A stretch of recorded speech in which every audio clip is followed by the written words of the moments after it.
اگر عزت اسلام کی چاہتے ہو تو عزت نبی کی کرنا سیکھو.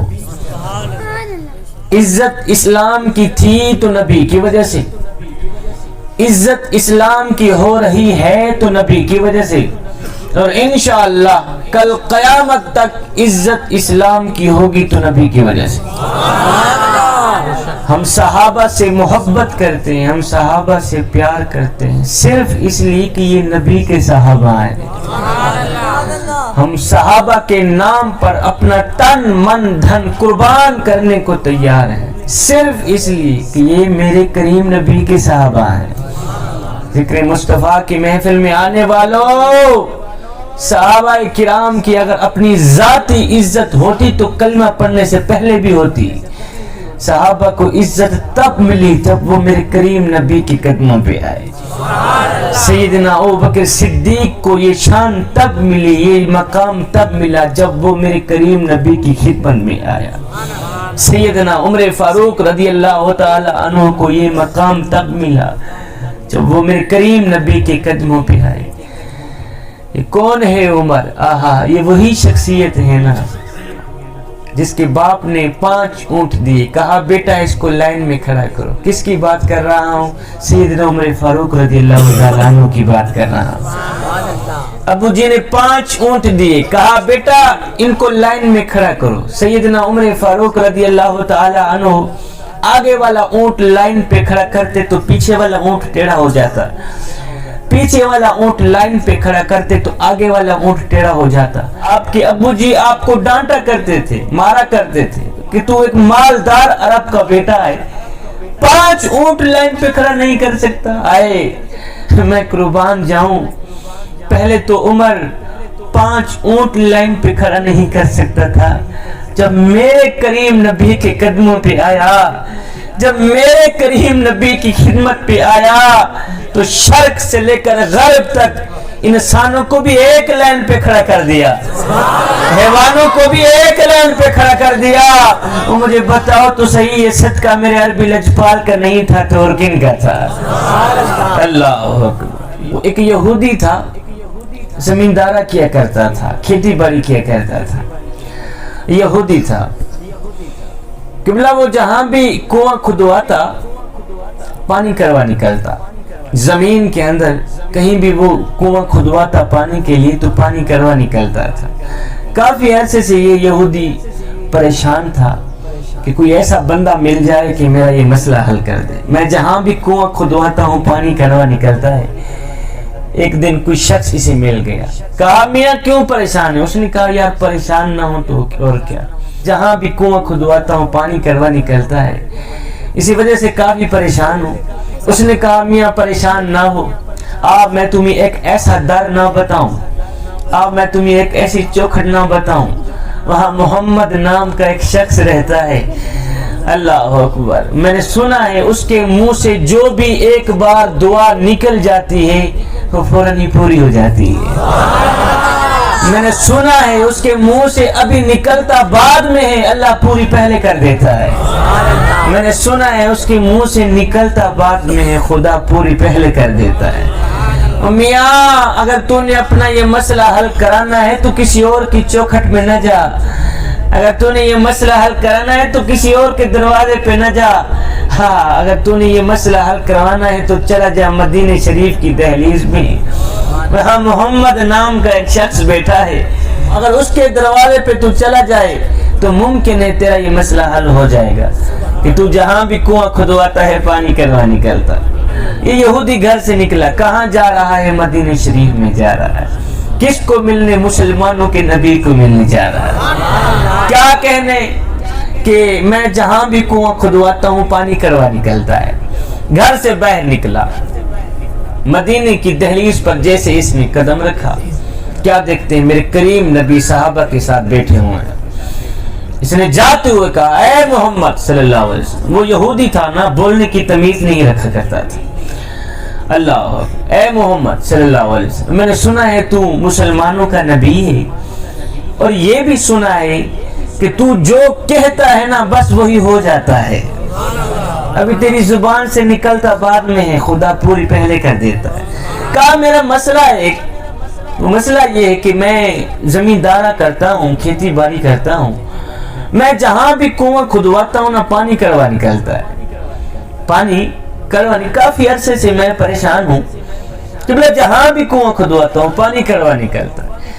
اے محمد صلی اللہ علیہ وسلم، اگر آپ میرے اس کنویں کا پانی میٹھا کر دیں تو میں کلمہ پڑھ کر آپ کی غلامی میں آ جاؤں گا۔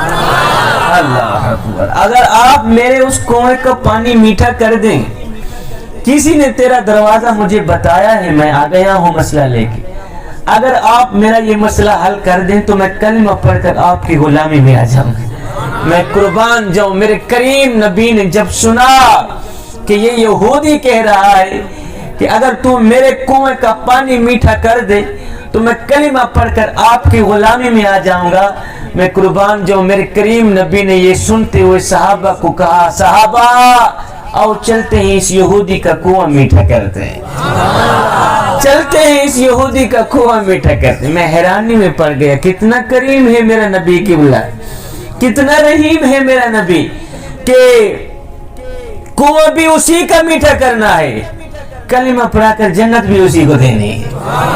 احسان کے اوپر احسان، کنواں بھی اسی کا میٹھا کرنا ہے، کلمہ پڑھا کر جنت بھی اسی کو دینی۔ میرے کریم نبی نے فرمایا، صحابہ اور چلتے ہیں اس یہودی کا کنواں میٹھا کرتے ہیں۔ ایک سائڈ پہ وہ یہودی جا رہا ہے، دوسری سائڈ پہ میرے کریم نبی جاتے ہوئے اس کنویں کے اندر، یہودی کے کنویں کے اندر اپنا لعاب دہن پھینک دی۔ جاتے ہوئے جیسے ہی یہودی کے کنویں کے قریب پہنچے تو میرے کریم نبی نے کیا کیا، جاتے ہوئے یہودی کے کنویں کے اندر اپنا تھوک مبارک پھینک دیا، ساتھ میں کہہ بھی دیا، یہودی جا تیرا کام ہو گیا۔ جاتے ہوئے اپنا لعاب دہن کنویں کے اندر پھینک کر میرے کریم نبی نے فرمایا، یہودی جا تیرا کام ہو گیا ہے۔ اس نے کہا، خیر تو ہے قبلہ، یہ کنواں میٹھا کرنا ہے، میٹھا کڑوا نہیں کرنا ہے۔ اگر تھوک پھینکنے سے کنواں میٹھا ہو جاتا تو تھوک تو میں بھی پھینک سکتا تھا، اگر لعاب پھینکنے سے کنواں میٹھا ہو جاتا تو یہ کام تو میں بھی کر سکتا تھا۔ میرے کریم نبی نے فرمایا، یہودی اے تیرا کنواں میٹھا ہو گیا ہے، اب کلمہ پڑھ کر دل بھی میٹھا کر لے۔ تیرا کنواں میٹھا ہو گیا ہے، اب کلمہ پڑھ کر اپنا دل بھی میٹھا کر۔ اس نے کہا، نہیں مجھے یقین نہیں ہو رہا کہ تھوک پھینکنے سے کنواں میٹھا ہو جاتا ہے، یہ کیسے؟ اس نے کہا، نہیں میں پہلے تو جاتا ہوں ڈول لے کے آتا ہوں، پہلے پانی چیک کرتا ہوں پانی میٹھا ہوا بھی ہے کہ نہیں، ایسے کلمہ بھی نہ پڑھ۔ یہ یہودی گھر میں گیا، ڈول لے کے آیا، اس نے ڈول کنویں کے اندر لٹکایا، پانی نکالا، جیسے ہی پانی پیا تو پانی میٹھا تھا اللہ کے کرم سے۔ ڈول لٹکایا، پانی پیا تو اللہ کے کرم سے پانی میٹھا تھا۔ حیران رہ گیا کہ تھوک پھینکنے سے پانی کیسے میٹھا ہو گیا۔ یہ یہودی اب دوسرے کونے پہ گیا۔ عرب میں جو کنویں ہوتے ہیں تالاب کی طرح ہوتے ہیں، بہت ہی وسیع ہوتے ہیں، تو یہ یہودی دوسرے کونے پہ گیا، قبلہ اس نے ڈول لٹکایا، پانی پیا، پانی میٹھا تھا۔ تیسرے کونے پہ گیا، اس نے ڈول لٹکایا، پانی پیا، پانی میٹھا تھا۔ میرے کریم نبی نے فرمایا، یہودی اے تیرا کنواں میٹھا ہو گیا ہے، اب کلمہ پڑھ کر دل بھی میٹھا کر لے۔ اس نے کہا، نہیں مجھے ابھی بھی یقین نہیں آ رہا، مجھے ابھی بھی یقین نہیں ہو رہا کہ کنواں کیسے میٹھا، مجھے اچھی طرح چیک تو کرنے دو۔ تیسرے کونے پہ گیا، اس نے ڈول لٹکایا، پانی پیا، پانی میٹھا تھا۔ چوتھے کونے پہ گئے، چوتھے کونے پہ گئے، اس نے ڈول لٹکایا، یہودی نے ڈول لٹکا کر پانی نکالا، پانی پیا، پانی میٹھا تھا۔ جب چوتھے کونے پر بھی پانی میٹھا تھا تو یہ یہودی میرے کریم نبی کو تک کر غور سے دیکھ کر نظروں میں نظریں ملا کر کہنے لگا، اے محمد صلی اللہ علیہ وسلم ایک بات تو بتا۔ فرمایا، جی کون سی بات ہے؟ اس نے کہا، مجھے ایک بات کی سمجھ نہیں آ رہی، مجھے ایک بات کی سمجھ نہیں آ رہی کہ تو نے تھوک تو اس کونے پر پھینکا تھا، اثر یہاں تک کیسے آ گیا ہے؟ ایک بات بتا رہے، تو نے تھوک تو اس کونے پر پھینکا تھا، اثر یہاں تک کیسے آ گیا؟ تھوک تو اس کونے پر پھینکا تھا، اثر یہاں تک کیسے آ گیا ہے؟ میرے کریم نبی نے فرمایا او یہودی تو ابھی محمد کی طاقتوں سے واقف نہیں ہوا۔ او کائنات کے نبی نے تیرے کنویں کے اندر اپنا تھوک پھینک کر صرف تیرا پانی ہی نہیں مدینے کی مٹی بدل کر رکھ دی۔ فوراً قدموں پہ گرا، قدم بھی چوم رہا تھا، کہہ رہا تھا یا خدا جس نبی کے لعاب دہن کے صدقے تو نے میرا کنواں میٹھا کیا ہے، اب اسی کے قدموں کی خاک کے صدقے میرا دل بھی میٹھا کر لے۔ مدینے کی گلی سے میرے حضور کا گزر ہوا نا، میرے حضور نے ایک مکان کو دیکھا، میرے حضور نے دیکھا، پوچھا میاں یہ کس کا مکان بن رہا ہے؟ کسی نے کہا حضور فلاں انصاری کا مکان بن رہا ہے، فلاں انصاری کا مکان بن رہا ہے۔ خیر میرے حضور دیکھ کر آگے چلے گئے۔ کسی نے اس انصاری کو کہا میاں حضور نے تیرے مکان کو دیکھا تھا، جب حضور تیرا مکان دیکھ رہے تھے تو اس وقت حضور کا چہرہ بتا رہا تھا کہ تیرا مکان حضور کو پسند نہیں آیا، تیرا مکان حضور کو پسند نہیں آیا۔ اس نے کہا اچھا، حضور کا چہرہ بتا رہا تھا کہ میرا مکان میرے حضور کو پسند نہیں آیا؟ کہا ہاں۔ اس انصاری نے کیا کیا؟ کدال اٹھایا، مکان کو مٹی کے برابر کر دیا، گرا دیا، مٹی کے ساتھ مٹی کر دی، ملبہ کر دیا۔ کچھ دن بعد اسی گلی سے پھر سے میرے کریم نبی کا گزر ہوا۔ میرے کریم نبی نے دیکھا وہ مکان جو عالی شان محل بن رہا تھا، وہ مٹی کے ساتھ مٹی ہوا پڑا ہے، ملبہ پڑا ہے۔ میرے حضور نے پوچھا میاں یہاں پچھلے دنوں میں میرا گزر ہوا، میں نے دیکھا ایک مکان بن رہا تھا، آج جب دیکھا ہے تو وہ ملبہ نظر آیا ہے، مٹی کے ساتھ مٹی ہوا پڑا ہے، کس نے گرایا ہے؟ کہا جی مکان مالک نے خود ہی گرایا ہے۔ میرے حضور نے فرمایا اس کو میرے پاس بولو۔ انصاری آ گئے، کہا جی حضور قربان جائیں آپ کے نام۔ میرے حضور علیہ السلام نے فرمایا او میاں تیری گلی سے میں گزرا تھا، تیرا ایک مکان بن رہا تھا، اب جب کچھ دن بعد گزر ہوا تو دیکھا کہ وہی مکان مٹی کے ساتھ مٹی ہوا پڑا ہے، ملبہ پڑا نظر آ رہا ہے، تیرا مکان کس نے گرایا ہے؟ اس نے کہا جی میں نے گرایا اور اپنے ہاتھوں سے گرایا ہے۔ میرے حضور نے پوچھا میاں تو نے کیوں گرایا ہے؟ اب اس کے گرانے کی وجہ دل کے کانوں سے سنیے گا۔ میرے حضور نے پوچھا میاں تیرا خوبصورت مکان بن رہا تھا، اب جب کافی دن بعد اسی گلی سے میرا گزر ہوا تو میں نے دیکھا کہ وہی مکان مٹی کے ساتھ مٹی ہوا پڑا ہے، یہ مکان کس نے گرایا ہے؟ اس نے کہا کہ میں نے خود ہی گرایا اور اپنے ہاتھوں سے گرایا۔ میرے حضور علیہ السلام نے پوچھا میاں تو نے کیوں گرایا ہے؟ میاں تو نے کیوں گرایا ہے؟ یہ سن کر اس صحابی کی چیخ نکل گئی، صحابی رو کر کہنے لگا حضور اس لیے گرایا ہے کہ میں نے سنا تھا کہ میرا مکان آپ کو پسند نہیں تھا، میں نے سنا تھا میرا مکان آپ کو پسند نہیں آیا، سنا تھا کہ میرا مکان آپ کو پسند نہیں آیا۔ ہم ایک لمحے کے لیے اپنے اندر اتریں اور سوچیں کہ ہمارا کیا کیا حضور کو پسند ہے۔ کسی پیر سے پوچھنے کی ضرورت نہیں، کسی فقیر سے پوچھنے کی ضرورت نہیں، کسی مولوی سے پوچھنے کی ضرورت نہیں، آپ اپنے ہی مفتی سے پوچھیں۔ یہ جو اندر مفتی بیٹھا ہے نا، آپ اس سے پوچھیں کہ ہمارا کیا کیا حضور کو پسند ہے، ہمارا کیا کیا اللہ کو پسند ہے، کیا کیا اس کے رسول کو پسند ہے۔ ہم ایک لمحے کے لیے اپنے اندر اتریں، ہم ایک لمحے کے لیے اپنے باطن پہ اتریں اور سوچیں کیا ایک محفل سے حضور کی محبت کا حق ادا ہو جاتا ہے؟ کیا چاول بنا کر لوگوں کو کھلانے سے حضور کی محبت کا حق ادا ہو جاتا ہے؟ کیا ہاتھ لہرانے سے، بلند آواز سے نعرے لگانے سے حضور کی محبت کا حق ادا ہو جاتا ہے؟ اگر نہیں ہوتا تو پھر آئیے سر سے لے کر پاؤں تک حضور کی غلامی کے رنگ میں رنگے جائیں۔ میرے حضرت فرماتے ہیں میاں یہ نہ ہو کہ کوئی تم سے پوچھے کہ تم کون ہوتے ہو اور تمہیں شناختی کارڈ دکھانا پڑے، دیکھو جی مذہب کے خانے میں اسلام لکھا ہے، ہم لوگ مسلمان ہوتے، پر میں نہ میاں نہ، کسی کو پوچھنا بھی نہ پڑے، تجھے بتانا بھی نہ پڑے، تیری وجہ کتے تیرا طرز زندگی اور تیرا انداز معاشرت اس طرح کا ہونا چاہیے کہ تو دور سے آ رہا ہو، کوئی تجھے دیکھے تو فوراً کہے یہ کوئی عام نہیں آ رہا، یہ تو میرے محمد کا غلام ہی آ رہا ہے، یہ کوئی عام نہیں آ رہا، یہ تو میرے محمد کا غلام ہی آ رہا ہے۔ وہ ایک نوجوان تھا، چیتے کے اوپر سوار تھا، اس نے سانپ کو ہاتھ میں پکڑا ہوا تھا، چھری کے طور پہ استعمال کر رہا تھا۔ کمال کی بات یہ تھی کہ یہ سانپ اور چیتا دونوں اس نوجوان سے بڑے ہی لاڈ اور پیار کرتے چلے جا رہے تھے۔ آگے حضرت شیخ سعدی نے جب اس نوجوان کو چیتے پہ سوار ہوتے دیکھ حیرانی کے عالم میں گمسم ہو کر شیخ سعدی نے پوچھا، نوجوان، اور چیتا بھی انسان کا دشمن، سانپ بھی انسان کا دشمن، اور یہ دشمن ہو کے تیرے ساتھ لاڈ اور پیار کرتے چلے جا رہے ہیں، کیا ان دونوں نے تیرے ساتھ دوستی لگائی ہوئی ہے؟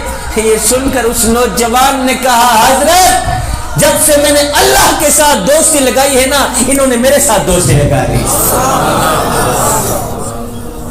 جب سے میں اللہ کا بنا یہ میری بات۔ روٹی امیر شہر کے کتوں نے چھین لی، فاقہ غریب شہر کے بچوں میں بٹ گیا، چہرہ بتا رہا تھا کہ اسے مارا ہے بھوک نے، حاکم نے یہ لکھا کہ یہ کچھ کھا کے مر گیا۔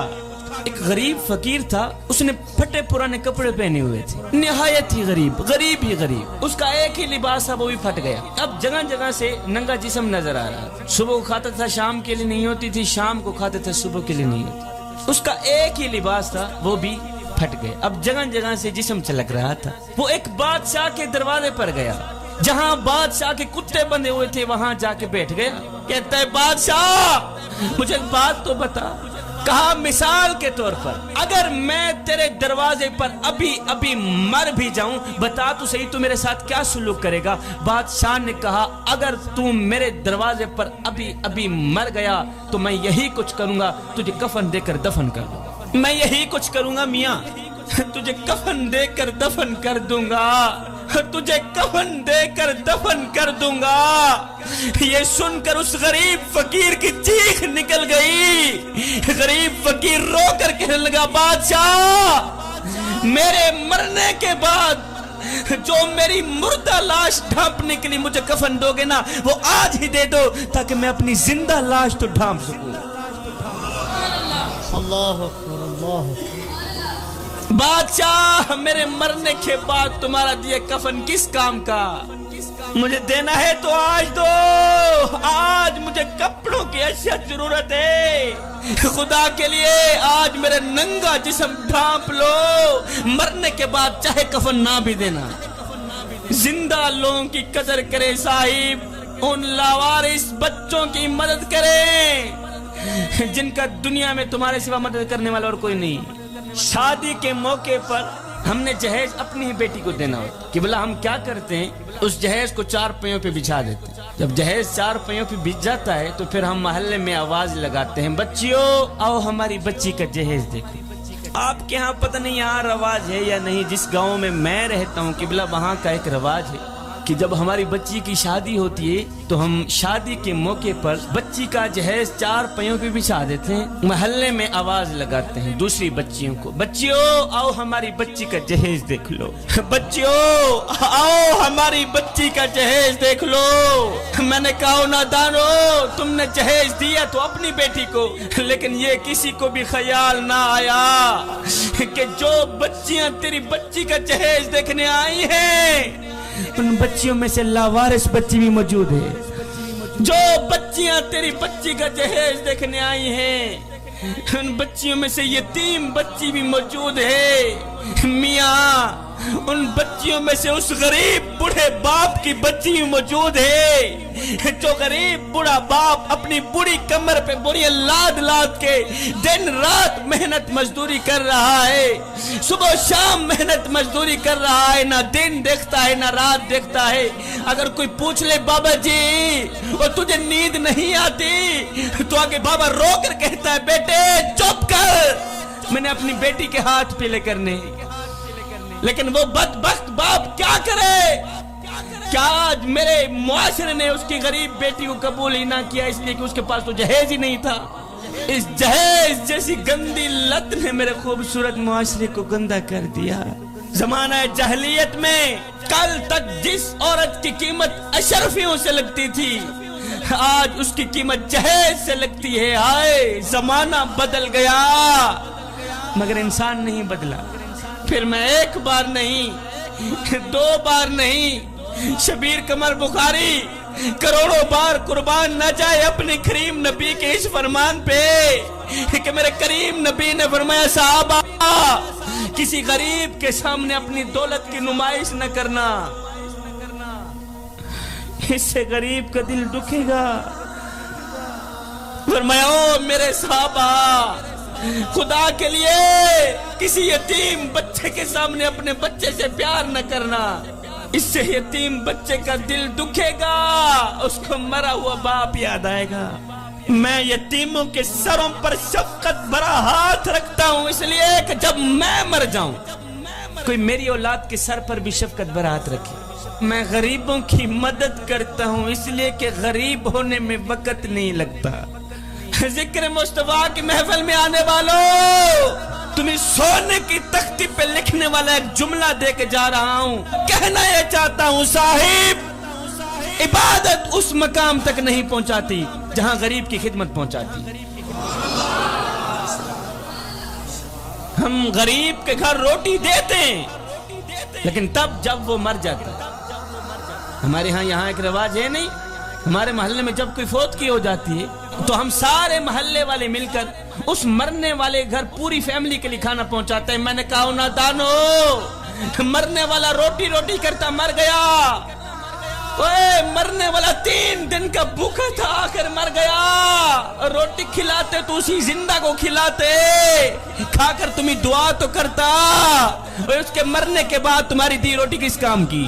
میں نے پوچھا تم کون ہو؟ شیعہ ہو، وہابی ہو، دیوبندی ہو، سنی ہو، کون ہو بتاؤ تو صحیح۔ تو اس کی چیخ نکل گئی، رو کر کہنے لگا شاہ جی فی الحال نہ میں شیعہ ہوں نہ میں سنی ہوں نہ میں وہابی ہوں، فی الحال میں بھوکا ہوں، مجھے روٹی دو۔ ایسا نہیں کہ نفس کا شیطان مر گیا، شیطان تو ہے زندہ، انسان مر گیا، سجدوں پہ سر جھکانے کی فرصت نہیں رہی، مومن کی روح میں بسا مسلمان مر گیا، مسجد تو پکی بن گئی اور شاندار بھی کچی ہے رب سے چاہتے، ایمان مر گیا، حیرت ہے تیری قسمت پہ اقبال، پیدا ہوا تو خوشنما ویران مر گیا۔ جوانوں خدا کے لیے تمہارے اندر یہ جو شیطان بیٹھا ہے اس کو مارنے کی کوشش کرو اس سے پہلے کہ یہ تمہیں مار دے۔ اپنے اندر یہ جو شیطان کو تم لوگوں نے بٹھا رکھا ہے اس شیطان کی گرفت میں ہرگز نہ آنا، اسے خود گرفتار کرنے کی کوشش کرنا لیکن اس کی گرفت میں نہ آنا۔ اگر تم اس کی گرفت میں آ گئے تو یاد رکھنا نہ دنیا کے رہو گے نہ ہی آخرت کے رہو گے۔ آئے میں کو میرا دکھ میں کو تیرا دکھ، میں کو میرا دکھ میں کو تیرا دکھ، میں کو ہر مظلوم انسان دا دکھ جتا ظلم دی بھاپی بلدی ہے، میں کو روحی چولستان دا دکھ اور جتا کوئی انصاف دا نہ کہنی، میں کو پورے پاکستان دا دکھ جڑے مر گئے ہیں نو تا مر گئے ہیں، میں کو جوندے قبرستان دا دکھ، جو مر گئے ہیں میں ان کا گلہ کیوں کروں، مجھے تو زندہ قبرستان کا دکھ لگ رہا ہے۔ جوانوں اس دنیا کی روئے زمین کے اوپر پھولوں کا بنا ایک بستر سجا ہے جسے ہم لذتوں کا بستر کہتے ہیں، شیطانی خواہشات کا بستر کہتے ہیں۔ خدا کے لیے اس شیطانی خواہشات سے بنے بستر کے اوپر کبھی نہ سونا۔ اگر ایک پل کے لیے بھی تمہاری آنکھ لگ گئی تو یاد رکھنا نہ دنیا کے رہو گے نہ ہی آخرت کے رہو گے۔ وہ ایک بادشاہ تھا، پھولوں کے بستر کے اوپر سویا کرتا تھا، اس کی عادت تھی کہ کمرے کے اندر کئی من پھول لگائے جاتے تھے اور یہ بادشاہ پھولوں کے بستر کے اوپر سویا کرتا تھا۔ قبلہ ایک دن لونڈی جھاڑو دینے والی کمرے کے اندر گئی جھاڑو دینے کے لیے، تو اس نے دیکھا بادشاہ کا خوبصورت پھولوں کا بستر سجا ہے، اس نے سوچا کیوں نہیں ایک پل کے لیے میں بھی پھولوں کے بستر کے اوپر سونے کا مزہ چاکھی کہ پھولوں کے بستر کے اوپر سونے کا مزہ ہی کیا ہے۔ اس لونڈی نے کیا کیا، جھاڑو رکھا نیچے، چڑھ گئی بادشاہ کے پھولوں کے بستر کے اوپر، لیٹی، سر رکھا، جیسے ہی سر رکھا آنکھ لگی، نیند آ گئی، ادھر سے نیند آئی، ادھر سے بادشاہ بھی آ گیا۔ بادشاہ نے دیکھا 2 ٹکے کی نکرانی بادشاہ کے پھولوں کے بستر کے اوپر چڑھ کے سو گئی ہے، اس کی جرأت کیسی ہوئی؟ پھر بادشاہ نے کیا کیا، سوٹا اٹھایا، چھری اٹھائی، مارنے لگ گیا۔ اب نیچے اس کی آنکھ کھلی، ہو بادشاہ کے پھولوں کے بستر کے اوپر لیٹی ہوئی، اور بادشاہ اوپر سے مار رہا ہے۔ اب بادشاہ اوپر سے لونڈی کو مار رہا تھا، جھاڑو دینے والی کو مار رہا تھا۔ نیچے یہ جھاڑو دینے والی کیا کرتی ہے، روتی بھی ہے، ہنستی بھی ہے، یہ روتی بھی ہے، ہنستی بھی ہے۔ بادشاہ نے جب اس کے رونے ہنسنے کو دیکھا تو بادشاہ نے سوٹا رکھا نیچے، کہا پہلے تو یہ بتا کہ تو روئی کیوں ہے، ہنسی کیوں؟ اب اس لونڈی کی رونے ہنسنے کی وجہ ضرور سنیے گا۔ بادشاہ اوپر سے مار رہا تھا، نیچے یہ لونڈی روتی بھی ہے، ہنستی بھی ہے۔ بادشاہ نے چھری رکھی نیچے، کہا پہلے تو یہ بتا کہ تو روئی کیوں ہے، ہنسی کیوں ہے؟ روئی کیوں ہے، ہنسی کیوں ہے؟ تو اس لونڈی نے کہا بادشاہ روئی اس لیے ہوں کہ مجھے درد ہو رہی ہے، اور ہنسی اس لیے ہوں کہ جو ایک لمحے کے لیے پھولوں کے بستر کے اوپر سوئے اسے اتنی سزا مل رہی ہے، اور جو ساری زندگی پھولوں کے بستر کے اوپر سوتا رہے اسے کتنی سزا ملے گی۔ جوانو، اس دنیا کی روئے زمین کے اوپر پھولوں کا بنا ایک بستر سجا ہے، شیطانی لذتوں سے بھرا، شیطانی خواہشات سے بھرا پھولوں کا ایک بستر سجا ہے۔ خدا کے لیے اس بستر کے اوپر کبھی نہ سونا۔ اگر ایک پل کے لیے بھی تمہاری آنکھ لگ گئی تو یاد رکھنا نہ دنیا کے رہو گے نہ ہی آخرت کے رہو گے۔ جوانو، خدا کے لیے اپنے دل کی آنکھیں کھولو، یہ جوانی برباد کرنے کی جوانی نہیں ہے۔ تم اپنی جوانی کو اپنے ہاتھوں سے فنا کر رہے ہو۔ جوانو، تم اپنی جوانی کو اپنے ہاتھوں سے برباد کر رہے ہو۔ میاں، یہ جوانی کا قیمتی وقت ضائع کرنے کا وقت نہیں ہے۔ جوانو، یہ وقت بڑے والدین کو ستا کر، بڑے والدین کو دکھ دے کر، بڑے والدین کو غم دے کر ان سے بد دعا لینے کا وقت نہیں ہے، نا میاں نا۔ یہ وقت بڑے والدین کی چٹی داڑھی کا حیا کر کے، بڑے والدین کی خدمت کر کے اللہ اور اس کے رسول کو راضی کرنے کا وقت ہے۔ میرے حضور علیہ السلام نے فرمایا میں اللہ کا حبیب ہوں، میں اللہ کا حبیب ہوں۔ پھر فرمایا جو جوان جوانی میں توبہ کرتا ہے وہ بھی اللہ کا حبیب بن جاتا ہے۔ جوانو، آؤ نا اللہ کے حبیب بن جاؤ، آؤ نا اللہ کے دوست بن جاؤ۔ جب تم اپنی ساری زندگی مالک کے نام کر دو گے تو پھر وہ ساری کائنات تمہارے نام کر دے گی۔ میرے حضور علیہ السلام نے فرمایا راتوں کی تاریکیوں میں اٹھ اٹھ کے قرآن پڑھا کرو، اور قرآن پڑھتے وقت رویا کرو، قرآن پڑھتے وقت رویا کرو۔ فرمایا اگر رونا نہ بھی آئے تو رونے کی کوشش کر لیا کرو۔ حضرت داتا علی حجویری سے پوچھا گیا حضرت اگر رونے کی کوشش کریں پھر بھی رونا نہ آئے تو کیا کریں؟ آپ نے فرمایا پھر اپنے مقدر پہ رویا کرو۔ اتنے سنگ دل ہو گئے ہو کہ آنکھیں آنسو بہانا بھی چھوڑ گئی۔ اگر دلوں پہ میل چڑھ جائے تو تلاوت قرآن کر لیا کرو، اگر دل گندے ہو جائے تو سماعت قرآن کر لیا کرو، اگر دلوں پہ زنگ چڑھ جائے تو قرات قرآن کر لیا کرو۔ میرے حضور علیہ السلام نے فرمایا لوگو تم کہتے ہو برتنوں تک ہاتھ پہنچ جاتا ہے، دلوں تک ہاتھ نہیں جاتا، یہ کیسے صاف کریں؟ فرمایا میری امت قرآن کی طاقت کو سمجھ جاؤ، قرآن کی قوت کو سمجھ جاؤ۔ فرمایا جس جگہ مومن کا ہاتھ نہ پہنچے وہاں میں محمد کا قرآن پہنچ جاتا ہے، جس جگہ مومن کا ہاتھ نہ جاتا ہو وہاں میں محمد کا قرآن پہنچ جاتا ہے۔ وہ مدینہ شریف میں ایک خوبصورت عورت رہا کرتی، بڑی ہی حسین و جمیل، اللہ نے بڑے ہی حسن سے نواز رکھا تھا۔ وہ قبلہ روزانہ مسجد نبوی میں نماز پڑھنے کے لیے جایا کرتی۔ پہلے یہ تھا کہ مسجد نبوی میں مرد عورتیں اکٹھی نماز پڑھا کرتی تھی. وہ روزانہ خوبصورت حسن کی ملکہ شہزادی مسجد نبوی میں نماز پڑھنے کے لیے جایا کرتی تھی. قبلہ ایک دن کسی نوجوان نے اس خوبصورت عورت کا راستہ روک لیا. ایک دن گزرا، 2 دن، وہ اپنی حرکتوں سے جب باز نہ آیا تو یہ خوبصورت عورت بولی پڑی، او نوجوان تجھے کیا تکلیف ہے؟ تو کیوں میرا راستہ روکنے کی کوشش کر رہا ہے؟ تو کیوں مجھے تنگ کرنے کی کوشش کر رہا ہے؟ کچھ کہنا چاہتا ہے؟ اس نے کہا مجھے کوئی خاص تکلیف نہیں ہے، بس تکلیف یہ ہے کہ تیرا حسن مجھے بھا گیا ہے. میں تیرے حسن پہ ہزاروں بار قربان. میں تجھ سے محبت کر بیٹھا ہوں، تجھ سے عشق کر بیٹھا ہوں. تجھے تنگ کرنے کی وجہ یہ ہے کہ میں تجھے پانا چاہتا ہوں، میں تجھے حاصل کرنا چاہتا ہوں. اس خوبصورت عورت نے کہا اوے تو مجھے پانا چاہتا ہے، تو مجھے حاصل کرنا چاہتا ہے؟ اس نے کہا ہاں میں تجھے حاصل کرنا چاہتا ہوں، تیرا حسن مجھے بھا گیا ہے. اس خوبصورت عورت نے کہا یہ تو کوئی مشکل والی بات نہیں، تو مجھے پانا چاہتا ہے، یہ تو کوئی مشکل والا کام ہی نہیں. کہا میرے پاس ایک شرط ہے، تو وہ شرط تو پوری کر، بس میں تیری ہو گئی.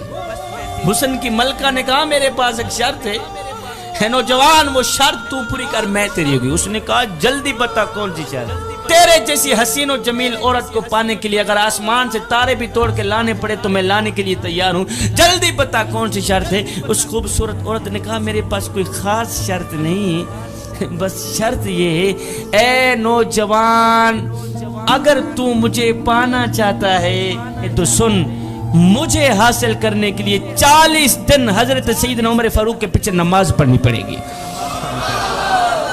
جوانوں کتنی؟ 40 دن عمر کے پیچھے نماز تو پڑھ، میں تیری ہو گئی. اس نے کہا یہ تو کام ہی احسان ہے. قبلہ اس نے فوراً وضو کیا، سیدھا گیا مسجد میں. فجر ہے تو مسجد میں، ظہر ہے تو مسجد میں، عصر مغرب عشاء ہے تو مسجد. سجدوں کے اوپر سجد، نمازوں کے اوپر نماز. اس نے مسجد کے ساتھ دوستی لگا لی، مسجد کے ساتھ یاری لگا خوبصورت عورت کو پانے کے لیے. جوانوں جب تم نماز نہیں پڑھتے تو یہ نہ سوچا کریں کہ وقت نہیں ملا، بلکہ یہ سوچا کریں کہ تم سے کون سی ایسی خطا ہو گئی ہے کہ اللہ نے تمہیں اپنے سامنے کھڑا کرنا بھی پسند نہیں کیا. سجدوں کی توفیق ملنا بھی رب کی نعمتوں میں سے ایک نعمت ہے، ورنہ جن سے یہ توفیق چھین لی جاتی ہے نا، پھر نہ وہ دنیا کے رہتے نہ ہی آخرت کے رہتے. امام علی مقام امام حسین رضی اللہ تعالی عنہ فرماتے ہیں کہ مجھے جنت سے زیادہ نماز عزیز ہے، مجھے جنت سے زیادہ نماز عزیز ہے، اس لیے کہ جنت میری رضا ہے اور نماز میرے سونے رب کی رضا ہے. میرے حضور علیہ السلام سے پوچھا گیا حضور قربان جائیں آپ کے نام پر ایک بات تو بتائیں. میرے حضور علیہ السلام نے فرمایا جی میرے امتی کیا پوچھنا چاہتا ہے پوچھ. کسی نے کہا حضور یہ کیسے پتہ چلے گا کہ ہماری نماز قبول ہوئی ہے یا نہیں ہوئی؟ یہ کیسے پتہ چلے گا کہ ہماری نماز قبول ہوئی ہے یا نہیں ہوئی؟ میں قربان جو میرے کریم نبی نے فرمایا صحابی جب اگلی نماز پڑھنے کا دل کرے تو پکا یقین کر لینا پچھلی نماز قبول ہو ہی گئی.